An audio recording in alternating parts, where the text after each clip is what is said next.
ఓ పక్కన రాష్ట్రంలో వచ్చే పరిశ్రమలకు సంబంధించినటువంటి అంశంలో ఇదివరకు ఒక లోపాన్ని అమర్ రాజా దాంట్లో రైట్ చేసి దాంట్లో అడిగితే ఈవెన్ సుప్రీం కోర్టుకి వెళ్ళినా సరే వాళ్ళ హెల్త్ చెకప్ చేయాలంది.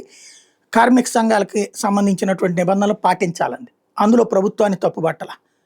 అయినా సరే అమర్ రాజా వాడు పారిపోయేలా చేశారు. అట్లాగే కియా వాడు ఇక్కడ పరిశ్రమ పెట్టి ఇతర రాష్ట్రాలు కూడా పెడుతున్నాడు.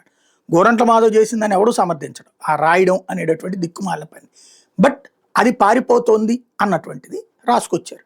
ఇప్పుడు అదే కియా దగ్గర క్యాంటీన్ల దగ్గర నుంచి మిగతా వాటి కోసం ఏం గొడవలు జరుగుతున్నదో చూస్తున్నాం. అట్లాగే అదే అమర్ రాజాకి సంబంధించి పక్కన పెడితే ఇప్పుడు భారతీయ సిమెంట్ లీజు రద్దుకి రంగం సిద్ధమైందట. కేంద్ర నిబంధనలకు విరుద్ధంగా ఎన్నికలకు ముందు 2 లీజులు మంజూరైనాయి.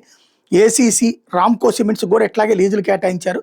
కేంద్ర గనుల శాఖ అభ్యంతరంతో కూటమి ప్రభుత్వం విచారణ చేసిన ఆ లీజులు రద్దు చేయాల్సిందేనని ఏజీ సూచించారు. రాష్ట్ర గనుల శాఖ నివేదిక ఇవ్వడంతో చేసేస్తారు అన్నట్టు. క్రిందటిసారి కూడా ఇట్లాంటి వంక పెట్టినే 2014-19 సందర్భంలో రద్దు చేశారు.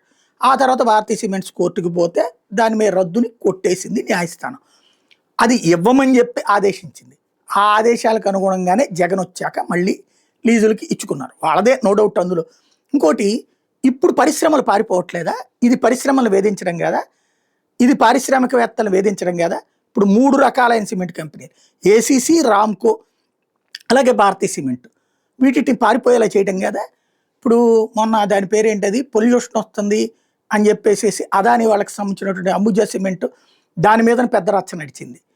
అక్కడ అట్లాంటి సిమెంట్ ఫ్యాక్టరీకి సంబంధించినటువంటి దాని మీదన పొల్యూషన్ వస్తుందని ఇంతకుముందు మనమే అడ్డాలు పడ్డాం. ఇప్పుడు అదే పర్మిషన్ ఇస్తున్నాం. అంటే మన దగ్గరకు వస్తే సిమెంట్ ఫ్యాక్టరీలు అంటే మనకి నచ్చిన వాడే వ్యాపారం చేయాలి, మనకి నచ్చిన పారిశ్రామికవేత్తే పరిశ్రమలు నడపాలి. మనకి ప్రత్యర్థులైనటువంటి వాళ్ళు ఏం చేసినా దాన్ని చెడగొట్టాలి. ఇది వైసీపీకి ఇదే జబ్బు, తెలుగుదేశానికి ఇదే జబ్బు. ఇద్దరూ కూడా తమ అనుకూల అంటే రాచరికపు కాలంలో రాజుగారి మాట వినేవాడు మాత్రం వ్యాపారం చేయాలి, రాజుగారి మాట వినేవాడు మాత్రం బ్రతకాలి. అంటే అది నియంతృత్వ ద్వారా.